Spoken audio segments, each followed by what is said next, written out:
Nuevamente les damos la bienvenida, queridos amigos. Título de la lección 6: La simiente de Abraham. Nuestro texto inicial se encuentra en Primera de Pedro, capítulo 2, verso 9.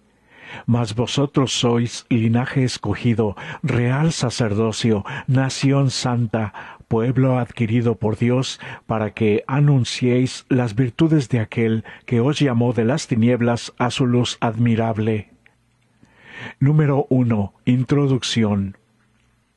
En un pueblito, el reloj que estaba enfrente del negocio de un joyero se detuvo a las 8:45 de la mañana. Muchos de los ciudadanos dependían de este reloj para saber la hora. Muchos llegaron tarde esa mañana porque un reloj en la tienda del joyero se había detenido. ¿Qué representación precisa del fracaso del antiguo Israel? El Señor colocó a Israel en medio de las naciones, en el punto estratégico entre tres continentes, África, Europa y Asia. Debían ser el reloj espiritual del mundo. No obstante, Israel, al igual que el reloj del joyero, en cierto sentido se detuvo. Sin embargo, no fue un fracaso total, porque en aquel entonces, como hoy, Dios tenía un remanente fiel. En esta ocasión nos centraremos en la identidad y el papel del verdadero Israel de Dios en cada época, incluida la nuestra, la que estamos viviendo hoy. Reseña de la semana. ¿Cuáles fueron las promesas del pacto que el Señor hizo con Israel? ¿Cuáles eran las condiciones con las que se acompañaban? ¿Cuánto éxito tuvo la nación en cumplir esas promesas? ¿Qué pasó cuando desobedecieron? Número 2. Más que todos los pueblos. En el texto que estamos viendo, no cabe duda al respecto. El Señor había elegido específicamente al pueblo hebreo para que fuera su representante especial en la tierra. La palabra traducida como especial puede significar propiedad valiosa o tesoro peculiar. También es esencial recordar que esta decisión fue totalmente un acto de Dios, una expresión de su gracia. El pueblo en sí no tenía nada que lo hiciera merecedor de esta gracia, porque la gracia es algo inmerecido. En Ezequiel capítulo 16 verso 8, ¿cómo ayuda eso a explicar el hecho de que el Señor haya escogido a Israel? ¿Por qué Yahvé escogió a Israel? Eso era inescrutable. Era un grupito de gente sin gran cultura ni prestigio. No poseía cualidades personales especiales que justificaran esa elección. La elección fue exclusivamente obra de Dios. Se encuentra en el misterio del amor divino. Sin embargo, el hecho es que Dios amó a Israel y lo escogió, y así cumplió su promesa hecha a los padres. Había sido elegido en virtud del amor que le tenía Yahvé. Había sido liberado de la esclavitud de Egipto por medio de una demostración del poder de Yahvé. Si alguna vez captara estos grandes hechos, los judíos se darían cuenta de que en verdad eran un pueblo santo y sumamente apreciado. Por lo tanto, cualquier tendencia a renunciar a su posición tan privilegiada era extremadamente reprobable. Según el plan divino, los israelitas debían ser un linaje real y sacerdotal. En un mundo de maldad, serían reyes morales y espirituales, en el sentido de que prevalecerían sobre el dominio del pecado. Como sacerdotes, debían acercarse al Señor en oración, alabanza y sacrificio. Como intermediarios entre Dios y los paganos, debían servir como instructores, predicadores y profetas, y debían ser ejemplos de una vida santa, los exponentes celestiales de la verdadera religión.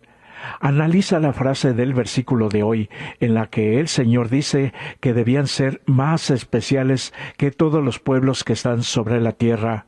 Si consideramos todo lo que enseña la palabra sobre la virtud de la humildad y el peligro del orgullo, ¿qué crees que significa este versículo?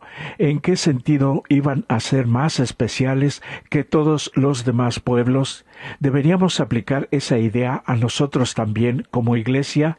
Si es así, ¿de qué manera? Número 3. Acuerdo de tierras. En el texto que estamos viendo, la promesa de que se daría una tierra al pueblo de Dios, Israel, primeramente la recibió Abraham y luego les fue repetida a Isaac y a Jacob. Las palabras de José en su lecho de muerte repiten esta promesa en Génesis 50:24. Sin embargo, Dios informó a Abraham que pasarían 400 años antes de que la simiente de Abraham tomara posesión de la tierra. El cumplimiento de la promesa comenzó en los días de Moisés y de Josué. Moisés repitió el mandato divino: «Mirad, yo os he entregado la tierra, entrad y poseed la tierra».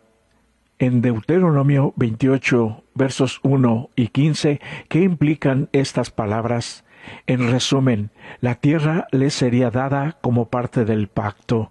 Un pacto tiene que ver con obligaciones y privilegios. ¿Qué obligaciones tenía Israel? La primera parte de Deuteronomio 28 describe las bendiciones que recibiría Israel si cumplía la voluntad de Dios. La otra parte del capítulo trata de las maldiciones que le sobrevendrían si no cumplía. Estas maldiciones fueron en gran parte, aunque no totalmente, provocadas simplemente al darle al pecado la posibilidad de concretar sus resultados malvados en ellos. Porque el que siembra para su carne, de la carne segará corrupción, segará muerte. Como el agua, que por sí sola no dejará de correr hasta encontrar su nivel, como un reloj que por sí solo no dejará de funcionar hasta que se haya agotado por completo su energía, como un árbol que, si se deja crecer, no puede sino dar su fruto apropiado. Así también el pecado tiene un nivel que buscar, un curso que seguir, un fruto que madurar, y el fin de ellos es muerte. Romanos 6:21. A pesar de todas las promesas de tierras, esas promesas no eran incondicionales. Surgieron como parte de un pacto. Israel tenía que cumplir su parte del trato. De lo contrario, las promesas podían anularse. El Señor dejó muy en claro más de una vez que si desobedecía, la tierra le sería quitada. Es difícil imaginar cómo el Señor pudo haber sido más explícito en sus palabras. Como dicen ahora, más claro ni el agua. Como cristianos, esperamos recibir y conservar la tierra prometida del cielo y la tierra renovados. Nos han sido prometidos, al igual que la tierra prometida terrenal para los hebreos. Sin embargo, la diferencia es que una vez que llegamos allí, no hay posibilidad de que nos perdamos. En el cielo nunca más se levantará el pecado. Por eso es necesario entregar todo a Dios y renovar nuestra vida a través de un pacto con nuestro querido Dios Jesucristo. Al mismo tiempo, existen condiciones para que lleguemos allí. ¿Cómo interpretas cuáles son estas condiciones, especialmente en el contexto de la salvación solo por la fe? Número 4. Israel y el pacto. En el texto que estamos mostrando, el Señor dice que traerá sobre ellos todas las palabras de este pacto. Sin embargo, está hablando de algo malo. Aunque tendemos a pensar que el pacto nos ofrece solo algo bueno, existe la otra cara. Este principio se vio con Noé. Dios le ofreció algo maravilloso, preservarlo de la destrucción, pero Noé tuvo que obedecer y trabajar muy duro para recibir las bendiciones de la gracia de Dios. Si no lo hacía, se aplicaría la otra parte del pacto. Compara este texto con Génesis 6:5, relacionado con el mundo antediluviano. ¿Cuál es el paralelismo? ¿Qué dicen estos versículos sobre lo importante que es que controlemos los pensamientos? Desgraciadamente, la historia de Israel como nación fue mayormente un reiterado patrón de apostasía, seguido de juicios divinos, arrepentimiento y un periodo de obediencia temporal. Solo brevemente y bajo los reinados de David y de Salomón controlaron la extensión del territorio prometido. Examina estos versículos de Jeremías sobre la apostasía de Israel. Dicen: si alguno dejare a su mujer y yéndose ésta de él, se juntare a otro hombre, ¿volverá a ella más? ¿No será tal tierra del todo amancillada? Tú pues has fornicado con muchos amigos, mas vuélvete a mí, dice Jehová. Pero como la esposa infiel abandona a su compañero, así prevaricasteis contra mí, oh casa de Israel, dice Jehová. Esto trae a colación algo que se mencionó anteriormente. El pacto que Dios quiere hacer con nosotros no es simplemente un acuerdo legal y frío hecho entre empresarios por el que cada uno busca sacar la mejor tajada, el mayor provecho. La relación de pacto es un compromiso tan serio y personal, tan sagrado como es el matrimonio, que Dios ha buscado en preservar por todas las generaciones, incluyendo la nuestra. La cuestión es que la apostasía de Israel no tuvo su causa en la desobediencia, sino en una relación personal rota con el Señor, ruptura que causó desobediencia y finalmente trajo castigo sobre ellos. ¿Por qué el aspecto relacional y personal es tan decisivo en la vida cristiana? ¿Por qué, si nuestra relación con Dios no está bien, somos tan propensos a caer en el pecado y la desobediencia? Además, ¿qué le dirías a alguien que te pregunta: ¿cómo puedo desarrollar una relación profunda y amante con Dios? ¿Qué es lo que te une a alguien que no amas? ¿Qué es lo que te une a alguien que sí amas y deseas su compañía tan necesaria en esta vida? Todos somos seres sociales, no podríamos sobrevivir solos, nadie es una isla. Todos necesitamos el abrigo de alguien en la vida y por supuesto de Dios, aunque nos damos cuenta la mayoría de veces solo cuando nuestra vida entra en un estado de crisis o se nos va escapando como el agua entre las manos. Número 5. El remanente. A pesar del ciclo repetido de apostasía, juicios divinos y arrepentimiento de Israel, ¿qué esperanza se encuentra en los textos que se están mostrando? Aunque el plan de Dios para el antiguo Israel se arruinó por la desobediencia, nunca se frustró completamente. Entre las malezas todavía crecían algunas flores. Muchos de los profetas del Antiguo Testamento hablan de este fiel remanente, a quien Dios reuniría para sí como un hermoso ramo.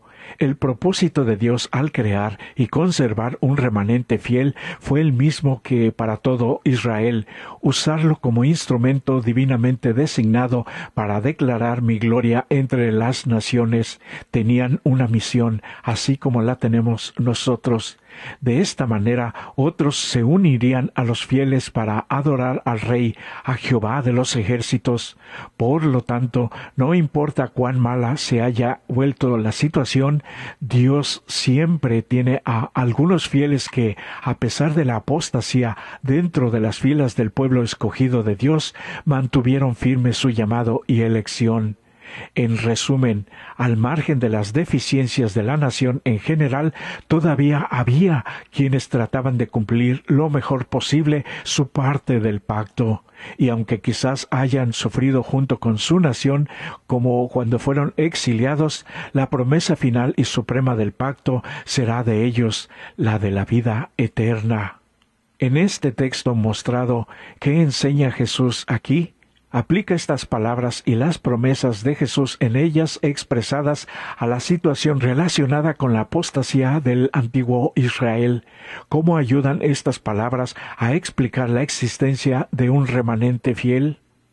Hace unos años, una joven abandonó por completo su fe cristiana, fundamentalmente porque estaba desanimada por el pecado, la apostasía y la hipocresía que veía en la iglesia local. Decía ella que en realidad no eran cristianos, usando eso como excusa para renunciar a todo. Responde la siguiente pregunta sobre la base de los principios del estudio de hoy. ¿Por qué esta excusa es tan poco convincente? Podríamos repetir lo que dijimos ya. Al margen de las deficiencias de la nación en general israelita, todavía había quienes trataban de cumplir lo mejor posible su parte del pacto. Y aunque quizás hayan sufrido junto con su nación, como fue en el exilio, la promesa final y suprema del pacto sería de ellos la vida eterna. Número 6. El Israel espiritual. Independientemente de los errores y los defectos del antiguo Israel, el Señor no había acabado con el plan de crear un pueblo fiel para que lo sirviera. De hecho, en el Antiguo Testamento se esperaba con ansias el momento en que el Señor crearía un Israel espiritual, un cuerpo de creyentes fieles, judíos y gentiles, que continuarían la obra de predicar el Evangelio al mundo. En el texto que se está mostrando, ¿de qué promesa habla Pablo en el versículo 29? Número 2. ¿Cuál es el elemento clave que convierte a una persona en heredera de estas promesas? Número 3. ¿Por qué Pablo acaba con las distinciones entre un hombre y una mujer en este caso? También de la nacionalidad y el estatus social. Número 4. ¿Qué significa ser uno en Cristo? Número 5. En el texto que ahora se está mostrando, ¿cómo nos ayudan estos versículos a comprender lo que dice Pablo en Gálatas 3, versos 26 al 29? Como descendiente de Abraham, Cristo llegó a ser, en un sentido especial, heredero de las promesas del pacto. Lo que sigue es muy importante.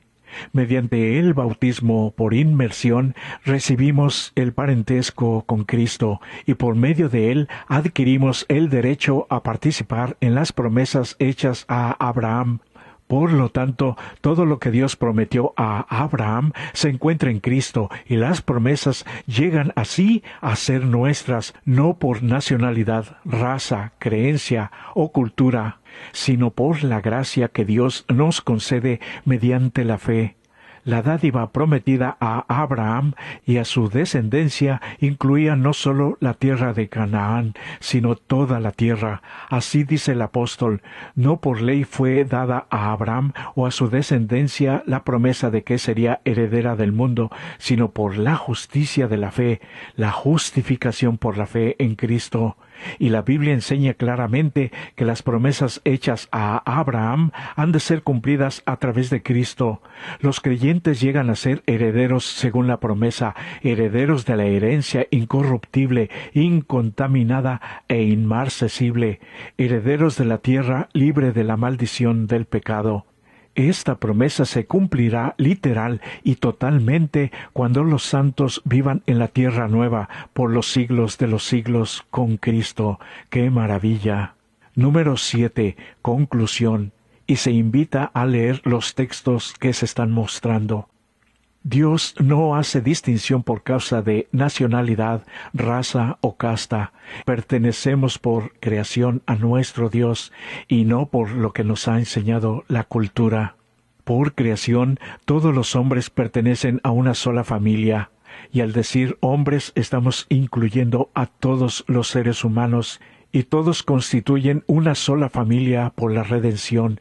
Cristo vino para derribar el muro de separación, para abrir todos los departamentos, todos los atrios del templo, a fin de que toda alma tuviera libre acceso a Dios. Su amor es tan amplio, tan profundo y completo que lo llena todo. Arrebata de la influencia satánica a aquellos que fueron engañados por sus seducciones y los coloca al alcance del trono de Dios, al que rodea el arco iris de la promesa divina. En Cristo no hay judío, ni griego, ni esclavo, ni hombre libre. En el texto que estamos mostrando se puede descubrir los 4 títulos que Pedro aplica a la Iglesia. La mayoría de esos títulos se reflejan en los siguientes textos del Antiguo Testamento que se refieren a Israel. ¿Qué enfatiza cada uno de estos títulos sobre la relación de la Iglesia con Dios? Por ejemplo, el título Pueblo Escogido enfatiza el hecho de que Dios eligió a la Iglesia y tiene un destino específico para ella. La Iglesia cristiana, la Iglesia que fundó nuestro Señor Jesucristo. Y se está mostrando ahora las preguntas finales. Puede detener el video para leer con calma cada una de ellas. Como resumen podemos decir que el verdadero Israel de Dios, ya sea antes de que viniera Jesús o después, es el Israel de la fe, gente que vive en una relación espiritual de pacto con Él. Estas personas actúan como representantes del Señor al presentar al mundo el Evangelio de su gracia salvadora. Esta es su misión, este es el verdadero propósito por el cual Dios nos dio la vida. Todas las demás actividades como el trabajo, la educación, el crecimiento y lo demás son solamente circunstancias que nos toca en esta vida que tenemos, pero no son nuestro propósito por el cual llegamos aquí. Tenemos una misión y vocación mucho más alta y elevada y que tiene que ver con la eternidad. Y que nosotros, ahora que sabemos, tenemos que llevar adelante. Es nuestro turno en la historia del mundo cristiano que se está llevando registro allá en el cielo. Este es, para ti, mi querido amigo y amiga, mi mejor deseo para ti.